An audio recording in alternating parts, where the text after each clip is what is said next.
morning, my friends, and welcome to another outstanding installment of Weekend Update. From very high above all the puerile and insipid forms of Wyoming mainstream media, this is Cowboy State Politics. I, of course, am your illustrious host, David Iverson, firmly ensconced behind the silver Cowboy State Politics microphone and broadcasting to you from the base of the Bighorns at the Cowboy State Politics Studio in Sheridan, Wyoming. The common and uniting theme of any of these redcoats is any suggestion that there might be something called a purity test. Their words, of course, definitely not mine. For conservatives, purity doesn't even figure into it. We call it being honest about who you are. None of us should be all that surprised about their aversion to any allusion to the word authenticity. After all, we are talking about the group of people that thinks it's entirely natural that a male rhinoceros can become a female and that all the lady rhinos accept it as gospel fact. Truly, this is the type of thinking that we're being confronted with. Absurd, nonsensical, and absolutely not based in reality whatsoever. Yet we conservatives are the ones painted as villains simply for pointing out their farcical and imbecilic logic. And by the way, those two words aren't insults. A farce is something that's made up. It's a fraud. And an imbecile? Those are the people that believe the farce. Somebody who is shockingly dumb and completely devoid of any common sense. Or the people that believe that a man can become a woman simply by saying so. I think you get my point. But back to the whole purity test nonsense. The redcoats would have you believe that there are varying degrees of republicanism. That it is possible, in their mind anyway, to be 40% Republican and 60% something else. And then, in their logic, it follows that by virtue of that 40%, all the rest of us must conclude that that person is a Republican. Now, if you and I are baking a cake, and 60% of the ingredients that we use are made up entirely of poop, we would conclude that what we have created was indeed a poop cake, and definitely not whatever made up the other 40%.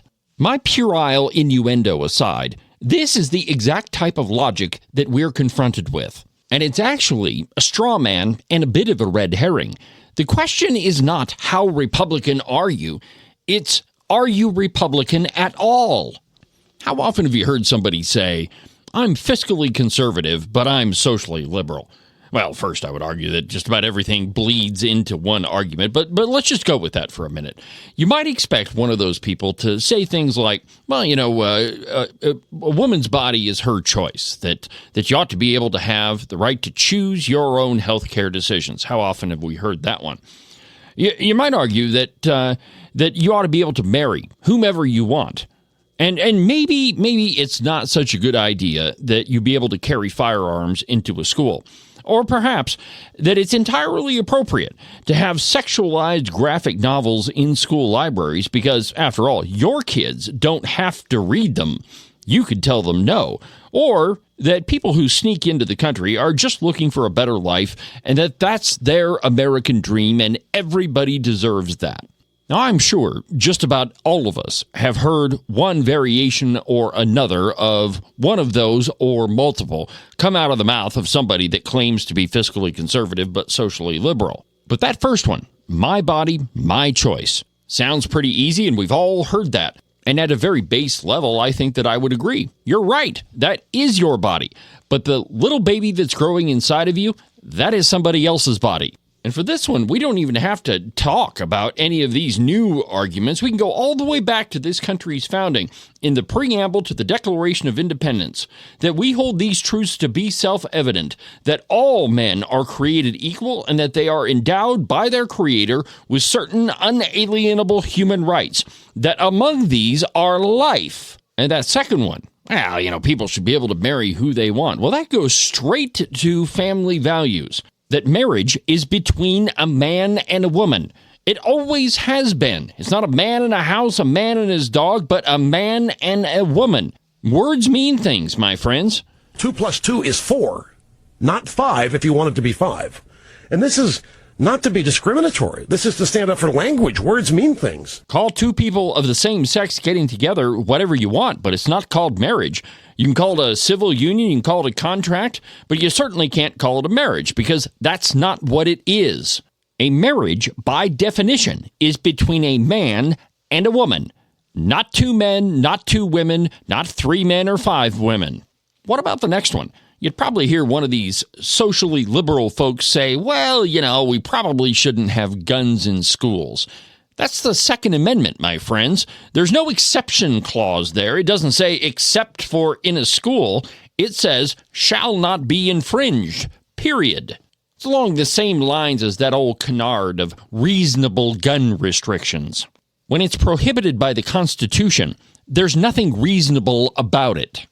And this whole business of having sexually explicit graphic novels, sex comic books is what they really are, but the argument goes that if you don't want your kids reading these things, well, then you should teach them not to read those things. This one actually goes all the way back to liberty. No, your child does not have the liberty to read porn. In fact, children don't have a full complement of constitutional rights. That's why we have parents. But the foundational principle of liberty, in fact, the very definition of it, is that your rights end where mine begin. In other words, you have the right to do whatever you want, to raise your child as you see fit, up until the point that it infringes on my right to raise my child as I see fit.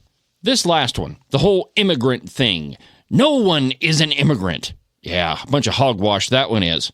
The only people that have constitutional rights are citizens. One of the defining beliefs of Republicans is the rule of law. Everyone is subject to it, and the supreme law of the land is the Constitution. It's not a living document. Now, there's another big whopper that we hear all of the time. It never has been. It means what it says, and it doesn't say what it doesn't say. Now, if you're the type of person that believes all of these things that I just went through, it's very likely that you're definitely not a Republican. Even though you may claim to be fiscally conservative, you're really not conservative at all, because all of those things go back to the Constitution and individual liberties. You could take any one of those, which they're common phrases that we hear from a lot of these 40% so-called Republicans. And I love this one. The word we hear a lot of the time is, well, I'm a moderate. What the heck does that mean, moderate? Well, I'll give you a hint. The people that use that word don't know either. It just sounds good. I'm not on either extreme. I'm not on the left and I'm not on the right.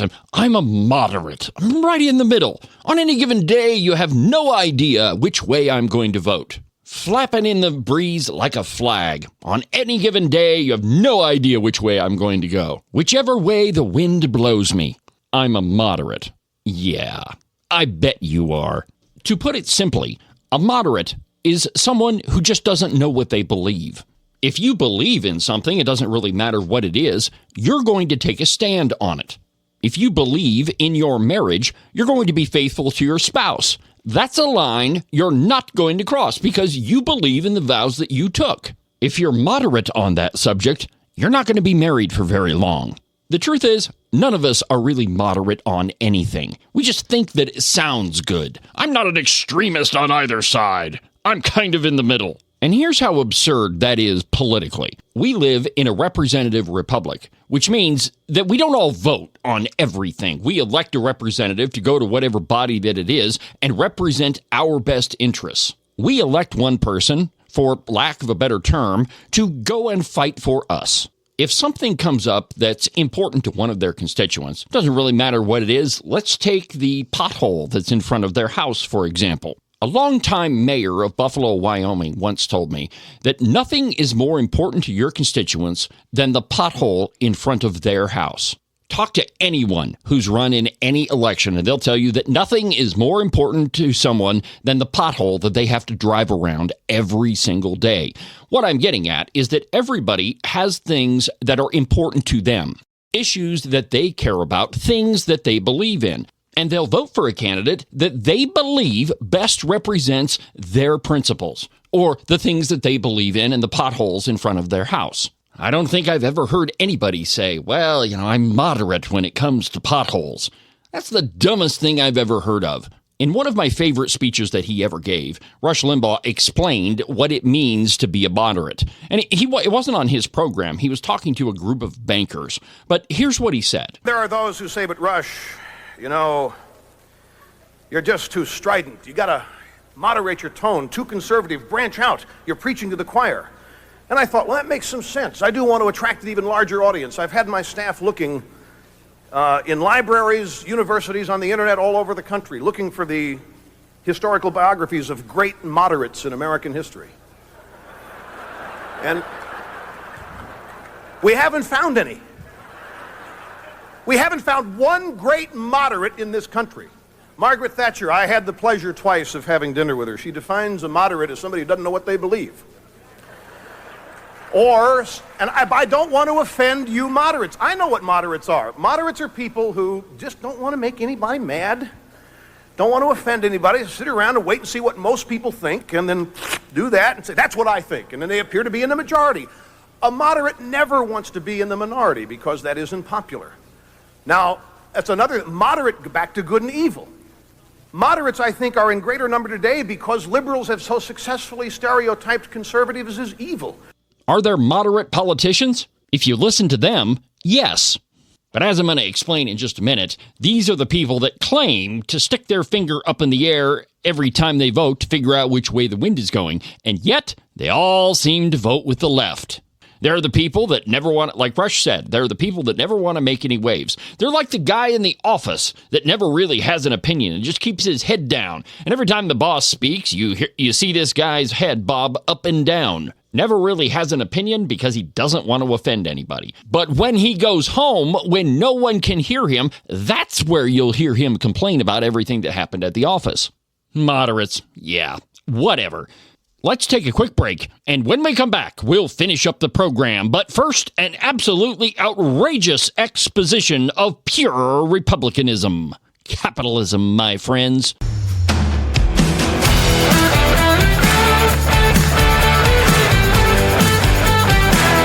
Today's edition of Weekend Update is brought to you by Morton Buildings. It's finally summer. Well, not officially, but it sure as heck feels like it. It's the perfect time to call my friends Marcos and Jesse at Morton Buildings. Yeah, that building you've been thinking about all winter? Call them about it. Their phone number is 307-674-2532. They're the experts in metal building construction.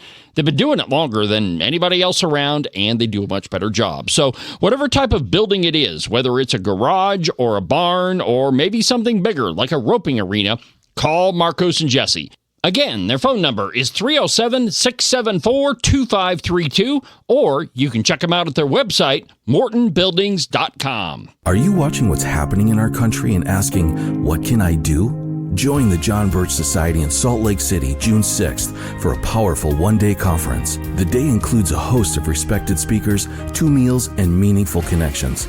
You'll gain clarity on the issues and walk away with practical steps you can take to your community. Reserve your seat today at jbs.org/SLC26. That's jbs.org/SLC26. The following ad was paid for by Brent Bean for governor. My objective is to return Wyoming to the people, but I need the help of every warrior patriot out there to return taxes to the taxpayer, education to the parents, okay, agriculture to the growers, elections to the voters, and of course, folks, energy to Wyoming. We are the battery of America. Let's unleash this and let's roll, okay? Make Wyoming number one, folks. It's all about you guys. Make sure that you subscribe and follow the program. That way, you can be notified every single time there's a brand new episode of Cowboy State Politics. And don't forget about the Cowboy State Politics live program, which is broadcast every Tuesday through Friday on Facebook, X, YouTube, and on Rumble. And now, back to the program.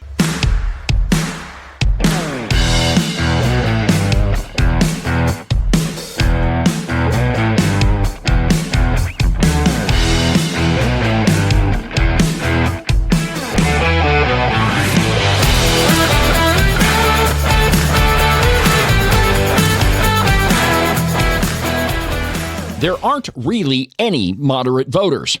Everyone has their pothole. And the truth is, there really aren't any moderate politicians either. Oh, they sound like it. Oh, I'm not one of these extremists on the right. Yeah, I just want to be fair, and I want to listen to my constituents. That's the new phrase that you hear. Every candidate is saying, "Oh, I'm going to listen to what my constituents say." A couple of them even have a lot of surveys out. I had one of them on the program yesterday, but when he was pressed, it became very clear that even though he claimed to be a moderate and be one of those people that's just for common sense, really, when you got down to his core beliefs, he really is a liberal. But we'll get back to him in just a second. But really, when a politician tells you that they're a moderate, that's code language for I'm really a liberal, but I don't want to tick you off so you vote for the other guy, so I'm just going to tell you that I'm somewhere in the middle. I'm a moderate. That's not even fun to say. Now, if there truly are moderates in our political system, there aren't, but for the sake of the argument, just go with me for a little bit on this one. If there truly are moderates, then we ought to expect that they would vote with either side about 50% of the time. On any given day, the left is going to be correct. They rarely are. And then maybe on another day, the conservatives will be right about something. That happens almost all the time. But anyway, if there are this large number of moderates in our political system, then we should see them voting with either side about 50% of the time.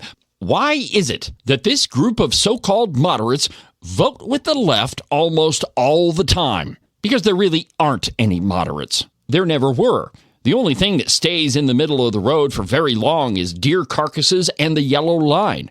Sooner or later, most of the time sooner, the people that claim to be moderates get yanked over to the left. Now, whether it's because they want to be invited to drunken parties at Bob Nicholas's house, or they're expecting an invitation to the governor's ball, it doesn't really matter. You are how you vote. When you look at the end of the session voting analysis, and it doesn't matter which agency you choose, the results are always the same. There's two groups. There's the left and the right, and there really isn't anybody in the middle. The mythical moderates never show up.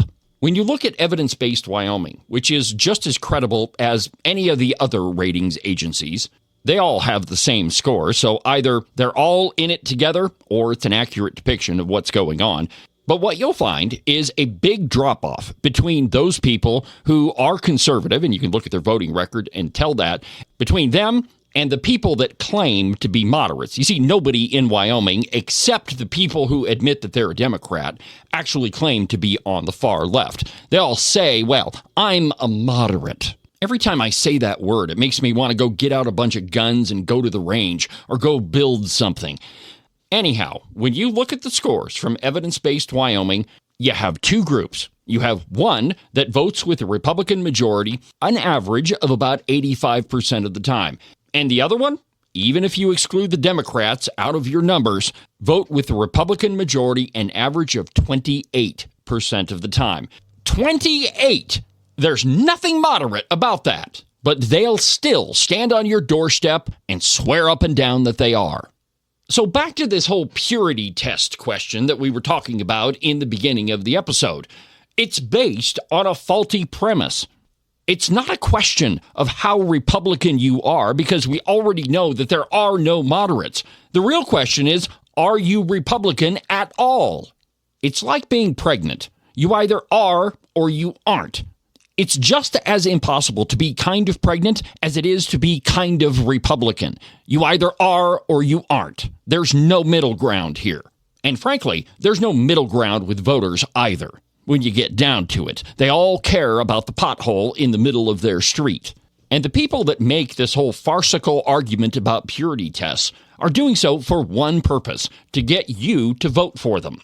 They have to convince you that there's such a thing as being kind of Republican, because they know that if you're not Republican at all, you're not going to get elected. Not in most places in Wyoming anyway. So they invented this thing called a purity test, and I'm going to address that in just a second. The underlying premise of that one is, who are you to tell me how Republican I am? How dare you? I can identify as a Republican if I want to. Where have we heard language like that from? Spoiler, it's the same people. Anybody can claim to be a Republican. Well, if that's the truth, we shouldn't have any political parties at all because, you know, we're all the same. Except, of course, we're not. Now, incidentally, what got me on this subject late last night was a post from a guy named Chase Christensen. He's the same guy that got fired as the superintendent of schools over in Sheridan County School District number 3. He also happens to be one of the people running against me for a precinct position in Sheridan.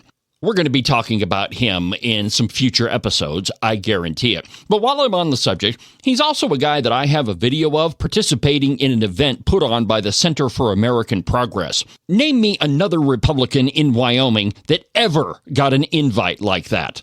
There isn't one. That's the group that's run by John Podesta, Hillary Clinton's lawyer. Hanging out with those people? No wonder he got fired.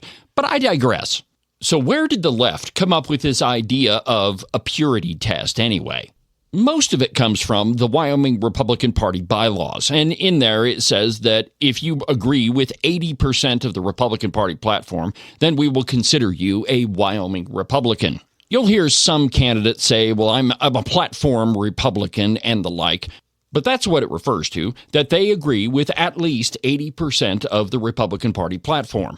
That consists of 23 different planks, and let's just put all our cards on the table. It's pretty hard to disagree with any of them if you're a Republican, because they all work together, and most of them go back to America's founding principles. Take the first one, for example, life. Republicans believe in life from the moment of conception until natural death. In other words, it's wrong to kill a baby. If you and I can't agree on that one, we have very little else to talk about. I mean, if you think that it's okay to take the life of an innocent human child before they ever have a chance to step foot on this great country, there's very little else that you and I have in common.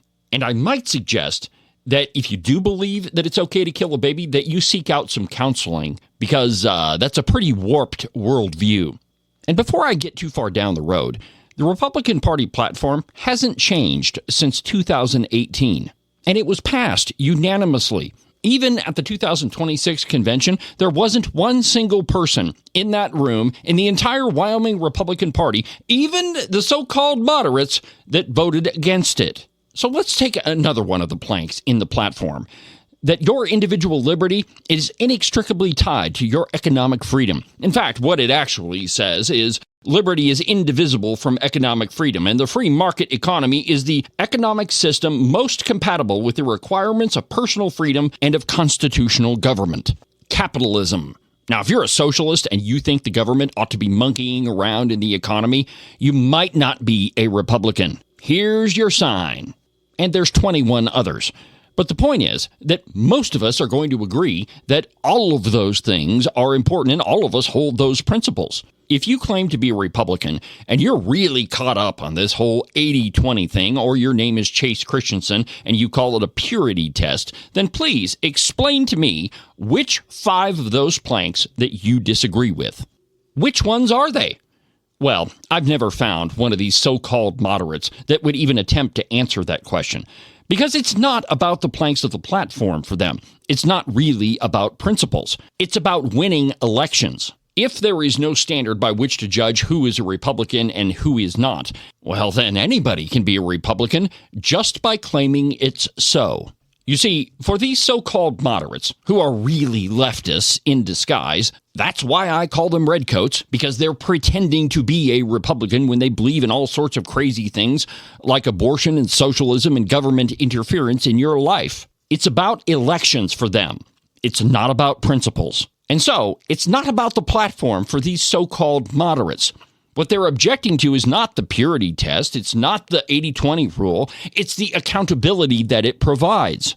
Because if there is no standard to hold these so-called moderates who are really leftists, if there's no standard to hold them accountable to, then they can claim to be a Republican, and there's no way to prove that they're not. And so, this is the reason why people like Chase Christensen and others like him are screaming so loudly about these so-called purity tests, so that they can try to convince you that they are kind of a Republican, when really that's not possible at all. Not if you're a politician anyway. Now, in the off chance that you're listening to this program and you say, well, you know, David, there are some things in the Republican Party platform that I agree with, guns and taxes and the like, but there are just a few things that I have a trouble with, and I think I might be a little bit more moderate on them. My guess is you probably haven't sat down and walked through all of those arguments. In my experience, most of the time when we walk through the planks of the platform with someone who thinks that they might be a moderate, and we discuss the terminal implications of their line of thinking, they change their mind more often than not. None of this is rocket surgery. It's just that you have people running around claiming that there's purity tests so they can avoid any sort of accountability. Speaking of accountability, let's do some of that before I let you go for today.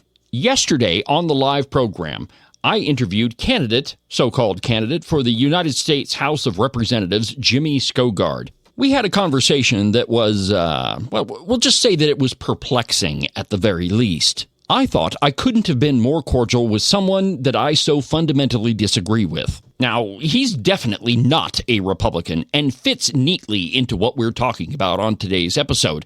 But I didn't say that in the interview. He called himself a liberal, not me. I didn't even call him a redcoat. In fact, I didn't even have to say a word. He did a good enough job of that all on his own. And yet, and this next part has to be a world record, because not even 8 hours after that interview, Jimmy Skovgard went to the Hot Springs Republican Party Reagan Day dinner. Clearly, Mr. Skovgard does not know that cowboy state politics has operatives all across this state. You don't run a program like mine for as long as I have without them. One of my operatives, to whom I am eternally grateful, was in attendance at the Hot Springs Reagan Day dinner and recorded Mr. Skovgard saying this. I was on a radio show today with David Iverson, a nice right-wing gentleman out of Sheridan, Wyoming, with his radio show. And by the end of the show, he's like, "Oh, you're a Democrat. I guess I'm running out of time. All right, I'll finish up here." And I'm like, "I've been a Republican for 40 years, and if these conservative values are sounding like a Democrat to a far-right pundit, then maybe I've drifted off center. But I'm here to represent all of Wyoming." The thing is, Jimmy, I didn't call you a Democrat. I didn't have to. You did a good enough job of that all on your own. In fact, I treated you with the utmost respect that I would give anybody that's a guest on my program. I had a lot of people ask me not to interview you on my program because of your far-left positions. You're the person that's calling for single-payer state health care. Definitely not a Republican position. But I interviewed you anyway because you're a candidate running for office, and that's what I do. I didn't have to accuse you of anything. I just let you talk. The absolute least that you could do in return is not drive over the mountain and tell my friends that I said something I didn't. The irony being, of course, that they all would have known that I was right had I actually said that. Well, anyway, my friends, that'll about do it for today's installment of Weekend Update. Have a good rest of your weekend, and we'll talk again on Monday. But for now, from the base of the Bighorns at the Cowboy State Politics Studio, I'm David Iverson, and this is the one and only Cowboy State Politics.